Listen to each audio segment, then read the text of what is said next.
वाह, जाना तड़ा जी भैया। सवेरे सवेरे गन्ना का जूस पियला से आदमी एकदम चुस्त और तंदुरुस्त रहेला। देखा हमार पार्टनरवा कितना मन से पियता एकदम। हाँ, ये बात तो बा। जाना तरुआ जूस के फायदा बताइए ना भैया। लड़की अगर पी ला सन तो पूरा जवानी उनका खूबसूरती बरकरार रहेला। एक गिलास और पियावा मर्दवा। ये क्या है भैया? हर भौजाई होखे वाली ब्याहवा कब हुई? अगला बरिस। हमरो के बुलेबे ना। जूस बनाओ चुपचाप। गर्मी में गन्ना के जूस पीला से पूरा बदन में ताजगी आ जाला। ए हो चाचा, अरे तनी एक गिलास जूस हमनियो के पिला दा। यश, का हो गइल? इतना दूर जाके काहे बैठ गइला? ले बैठी। पटनरवा तो मुंह फेर रहला। जूस पियला से कबो कबो बहुत नुकसान हो जाला। एक काम करो तू चला घरे। अरे बैठा। अरे सुना, यश का हो गइल? तू ना बुझबू। अच्छा सुना, हमनी के शादी के बाद हनीमून पर कहाँ जाई? हनीमून? हमनी के जमाना में ना होत रहे।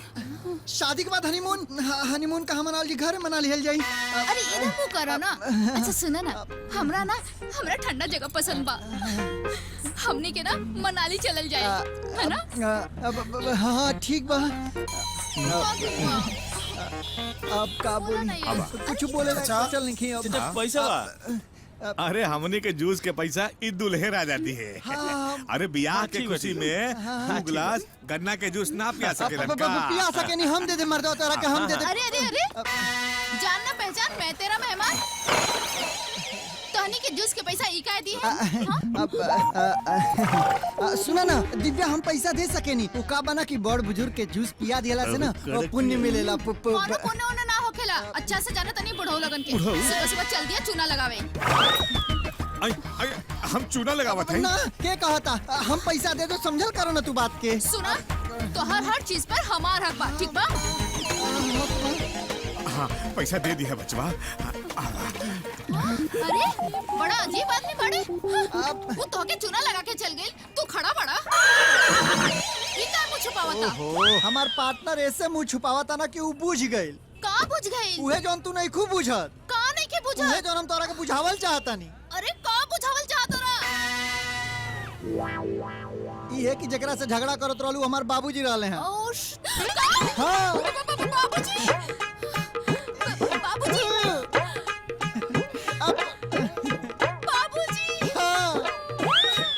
हमार बेटा पर हमरा कोनो अधिकार नहीं खे। ओकर अधिकार हो गइल बा। भरल बाजार में उ 2 कौड़ी के दुकानदार के सामने बेइज्जत हो गई 20 रुपया खातिर। अरे तो का भइल? तो हम का कइले बानी? त एमे इतना खिसियावे वाला बात का बा? जूस के 20 रुपया आखिर बेटे न देहलस? तो 20 रुपया खातिर वो हमने के बेइज्जत कर दी। अरे अरे बच्चा, आवा आवा आवा बेटा।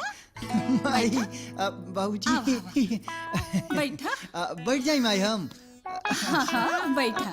चाय पीली माई हम। हाँ पीला। जूसवा से तो बढ़िया बा। अब 20 रुपया भी ना देवे के पड़ी।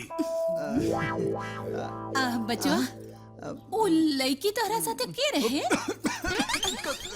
कौन लड़की? कौन? ओ दिव्या। मतलब हम तो का नामो नहीं खिजानत माई। हम तो के बिल्कुल नहीं खिजानत। हाँ कोनो बात ना बचवा। जब दोबारा मिलबा ना तो ओकरा से जरूर पूछिया कि तहार नाम का बा दिव्या। नाम बाद में पूछिया। पहले वो लड़की के कल 4 बजे यहाँ घर पे लेके आओ। 4 बजे?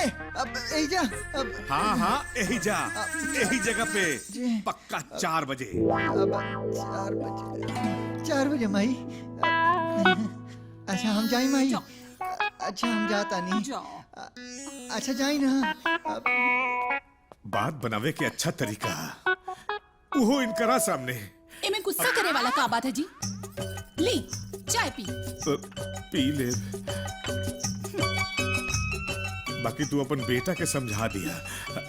पी रहल बनी। का 4 बजे? हाँ 4 बजे वो हमरा घर पर। बाकी तोहार बाबूजी हमरा के काहे बुलावलन हा? अरे कलिया तू ही ना जूस की दुकान पर 20 रुपया खातिर बवाल जोतले रहलू। अब चल के बुढ़ऊ के हिसाब दो 20 रुपया का। ना हो ना हम ना जाए। तू कुछो काला हम ना जाए। हम जाते नहीं अपन अरे हॉस्टल। सुना ना, तोरा हॉस्टल जाए के बड़ा तेजी रहेला। अच्छा तोहरा जाही के बाटे तो चलो हम तोहरा के पार्टनर के संगे छोड़ देता नहीं ना हम पार्टनर के साथे ना जाए, हम पैदल जाए। पैदल काहे के जेबू? पार्टनर हमार छोड़ी तोहरा के ना पार्टनर।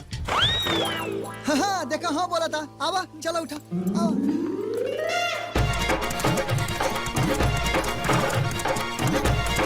ये हमके कहाँ ले जात बाड़ा? या हम तोहरा के ही नाम बता सकते। अच्छा तो ना बताइबा।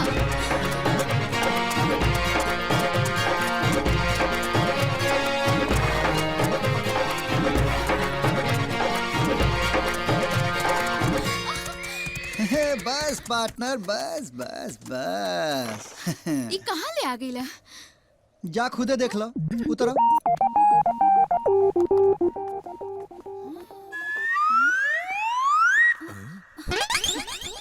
ए लड़की, बाजार हाट में हमारा अपमान करे वाली आज तू हमारे घर पर पहुंच गई लू। राउर घर बा? ना, शाहजहां के ताजमहल है।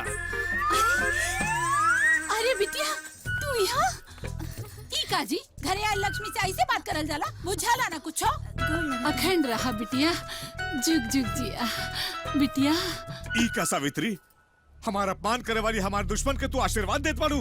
ए लड़की कान खोल के सुन ले, सावित्री के आशीर्वाद देला से तो के हमार माफी ना मिली।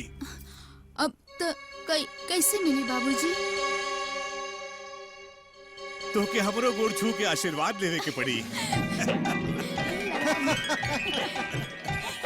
खुश रहा बेटा खुश रहा। बाकी तो के यहाँ भेजे वाला कहाँ गायब बा? हम तो यहाँ में बानी। वो का बा ना माई कि बाबूजी के चश्मा के पावर कम हो गइल बाटे। बढ़वा ले तो मर्दवा। चश्मा के पावर ना कम हो गइल बा बेटा। सब कुछ लौकता हमरा के, बाकी बाप है ना, कुछ तो मटियावे के भी पड़ेला। ए जी सुनी ना, हमनी के त लड़की बहुत पसंद बिया। बिटिया अब तू बतावा, तारा के हमनी सब पसंद बानी ना? रउआ आप हमके अपन बेटी कहानी एगो दिल के हमार कोना भर गईल। जोने ममता से आज तक हम दूर रहनी, वो हमके मिल गईल। बेटा जब हम पहली बार तोहके देखले रहनी, तभी हम तोहके अपन बहू के रूप में पसंद कर ले रहनी। सावित्री अब देर कौना बात के बा, चट मंगनी पट बिया। अरे रुकी रुकी रुकी, पहली बार तो लक्ष्मी घरे आयल बिया, हमार बिटिया घरे आयल बिया। आवतानी हाँ। बेटा तारा घर में और कौन कौन बा?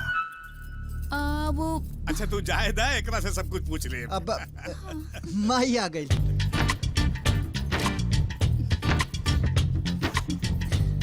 चला चला आवा। ए तू कहाँ जाता रहा? बैठा मर्दवा। अभी बताओ, तू तो दीपक सिन्हा बन के अपना जिंदगी में कुछ कइला ना, लेकिन हमरा के देखा हीरोआ बन के अनारकली घर में ले आ देनी। बेटा हम तहरा खातिर अनारकली जैसन माई लेनी है।